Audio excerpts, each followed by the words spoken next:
Hello, everybody. Happy Wednesday. Happy afternoon.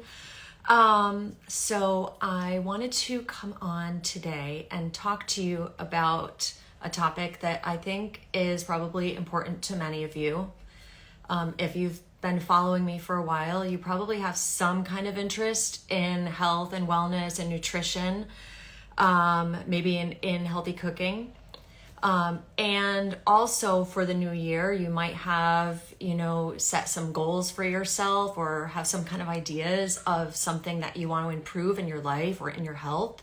So I wanted to talk to you about this topic, setting goals and creating healthy habits. And when I say creating healthy habits, I mean creating healthy habits that are sustainable, that that isn't just something that you're really excited and you're doing it for a week, a couple of weeks, 3 months, and then it falls off, to the wayside.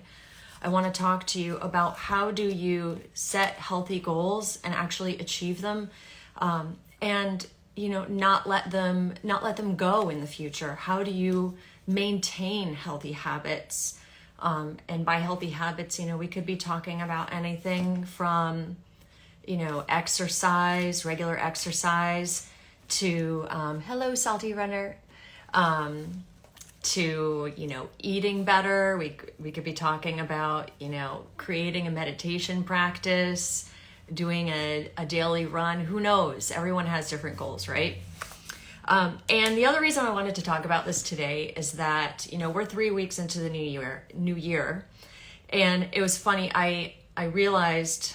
I don't know if I realized, but I was alerted by something on Instagram that Monday is sometimes considered, this past Monday is sometimes considered Blue Monday. The most, sad day of the year for many people, and a day that a lot of people who have, set some kind of New Year's resolution, that's the day that they typically by now have dropped it. And so I wanted to say, if that's you, if you had a New Year's resolution and you've dropped it, who cares? Honestly, don't worry about it. In fact, I just wrote a blog post on this. Ditch your New Year's resolutions and do this instead. And what this is what I'm going to talk to you about today. And setting goals, it's also one of the first things that I do with my coaching clients. Goal setting, and then the follow through is everything that comes afterwards. But the follow through works a lot better when you set really good goals in the first place. So, first step in setting goals is to actually start today. So like I said, if you had a New Year's resolution, and you already dropped it, or you're thinking about dropping it, don't worry. Today is the perfect day to start whatever it is that you're hoping of starting. The reason around that I wanted to mention is that I feel like a lot of times people think, I need to wait for that perfect time to start whatever it is, to start going back to the gym, or to start, my meditation practice, to start just, this whole general phenomenon of taking care of myself, self-care. And the thing is that there really is never a perfect time. I think for a lot of people, maybe January 1st feels like a perfect time because, I don't know, there's this whole kind of, psychological cleansing aspect to the 1st of January. Everything is starting anew. But really any day could be like that for you. Stuff in your life is not going to calm down. We tell ourselves this a lot, I'm going to start going to the gym next month when XYZ things going on in my life have calmed down a lot. And then that, something else comes up. Or we might say, I want to start, going on, I want to start eating better and taking care of myself, but I'm going on a vacation in a couple weeks. And I'm not sure how I'm going to be able to handle it when I'm on vacation, so I'll just wait until afterwards. So if there's any one thing that I can tell you and that you take away from today is, please start now. Whatever it is, you have my permission, not that you need it, but start now. So the second thing I want to talk about when we're talking about setting goals, I think it's a really great idea to set what's called a SMART goal, SMART. And this is what I do, like I said, with all of my clients when I first start working with them. And what a SMART goal is, well, first, S, it's specific, something really specific. So a lot of times you might be thinking, oh, I want to be healthier, right? Or I want to feel better. So the first thing is to get really specific about that. What does being healthier mean to you? So somebody answered a question in one of my stories yesterday. I was asking, what kind of questions that you have about setting healthy habits and setting goals. And one person said to get stronger. And my first instinct would say, if it was to get stronger, let's get even more specific about that. But she actually said to get stronger for surfing. So that's getting just a little bit more specific. So first of all, you want a specific goal. The second thing you want is a goal that you can actually measure. How are you going to know when you've achieved that goal? Like, I want to run a race. Okay, great. Well, what kind of race? Oh, a 5K. Now we can measure it, right? 5K, that's measurable. Or if you're, wanting to get fit or lose weight, how are you going to measure that? Maybe, the most obvious thing that we always think about is measuring in pounds, but it doesn't have to be that. It could be something else. You could be measuring in terms of how your clothes fit or what clothing size you're wearing. So anyways, the second point is measurable, specific and measurable. The third aspect of setting a goal is to choose a goal that you can achieve. Now, I think it's great to have really big goals, right? I'll give you an example. So one goal that I have had, and I've had this goal for maybe like 5 years now. So when I first started surfing, a little more than 5 years ago, I have had a dream in my mind that one day I want to surf and get barreled. And which basically means like you're surfing a really hollow wave and you're inside the wave, for those of you who aren't surfers.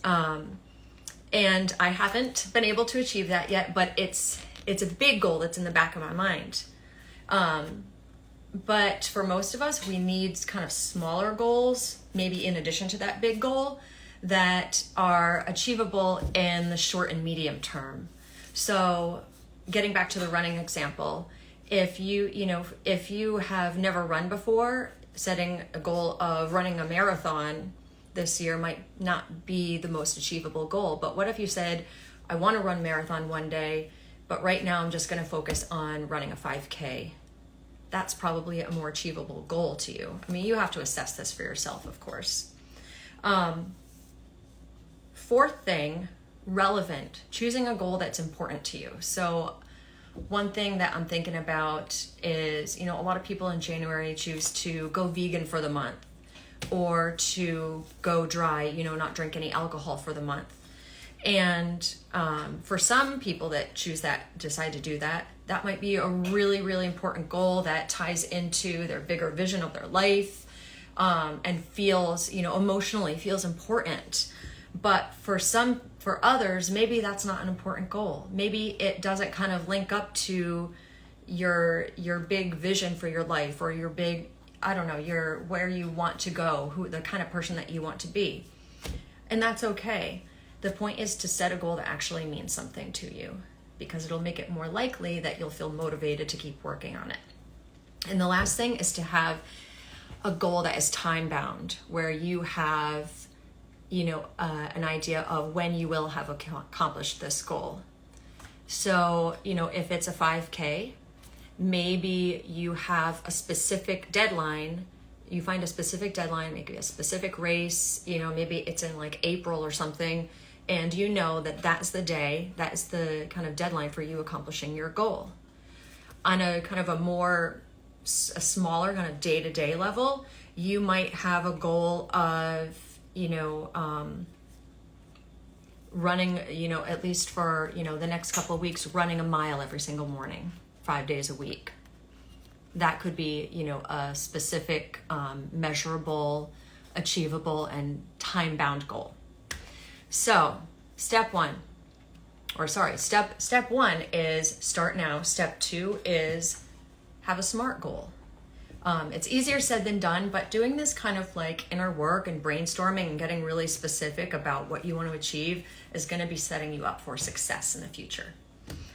And there's also, in addition to that, I'm not going to get into it right now because it's a lot, but there's a lot of mindset work that can go into improving the likelihood that you're going to reach your goals.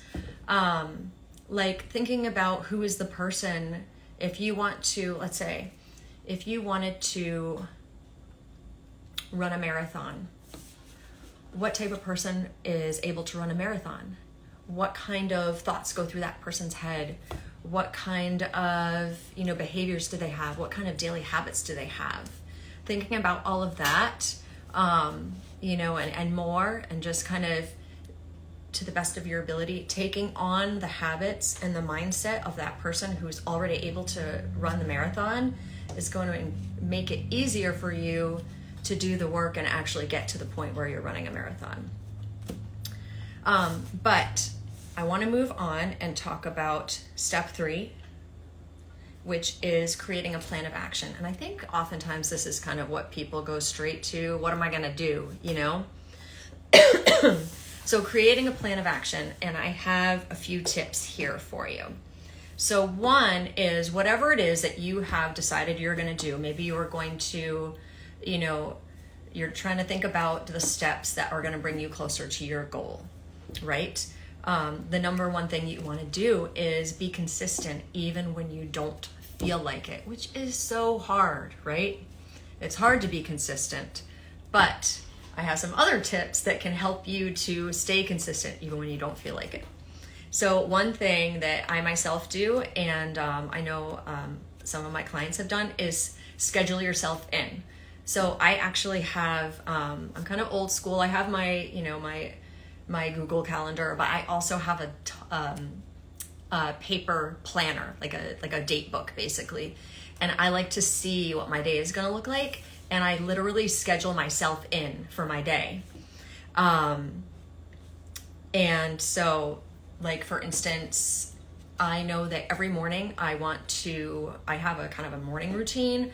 And part of it is meditating for 10 minutes and taking a walk.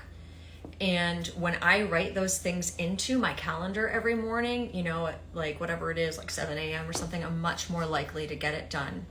And then another kind of cool thing I like to do, progress tracking.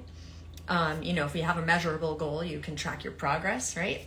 So if I have my goals, my things that I want to do, written down in my calendar, I can kind of like check it off or like cross it out. I don't know, there's something just really satisfying about doing that. So that's my second thing is, staying consistent, schedule yourself in, make it easy and convenient for you to do whatever it is that you're committing to doing in terms of, your daily or nearly daily kind of habits that are going to bring you closer to your goal. So let's say that you want to be, running every day. What's going to make it easy for you to stick to that? Right now, the weather's really cold out. I don't run, but I do like to go for a walk. And for a while, I was missing my walk because it got to the point where it was freezing out. And I just didn't have the right kind of, exercise clothes to be able to go out into 20-degree weather. So I got a nice pair of Polar Tech fleece leggings. I love them. And it kind of like excites me to be able to put those on and go outside because I'm not cold. Kind of similar to this, something you might have tried in the past is, if you know that you want to get to the gym first thing in the morning, what do you do at night? You prepare for it by putting your clothes out that you're going to wear the night before, so they're really easy for you to grab and you're looking at them straight when you get out of bed in the morning, right? So it's just these little things, even when it comes to food. Another question, and I believe Salty Runner, you were the one that may have asked this, was about inflammatory foods and what to stay away from. and I will definitely get into all of that another day.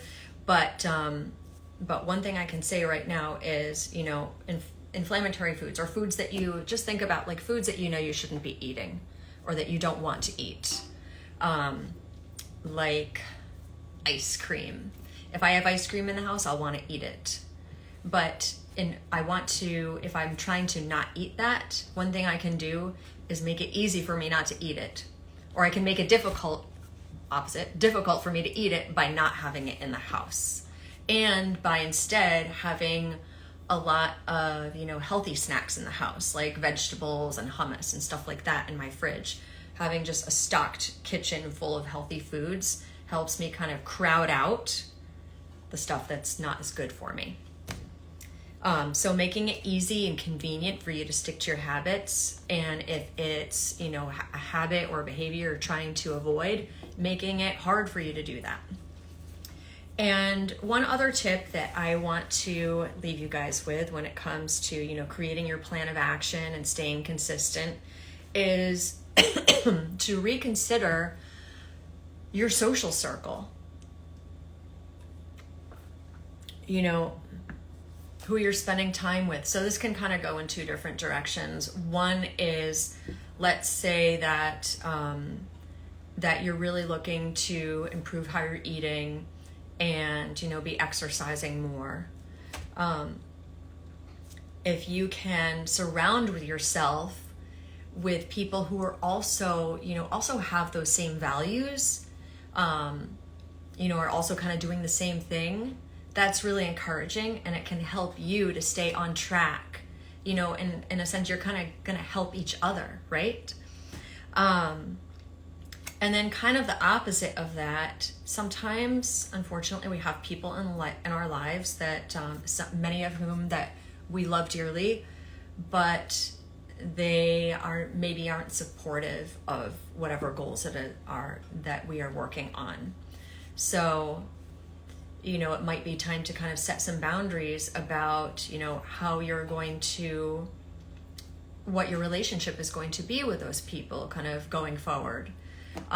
Salty Runner said 100%. I think that was in reference to what I was saying about surrounding yourself with people who support your goals.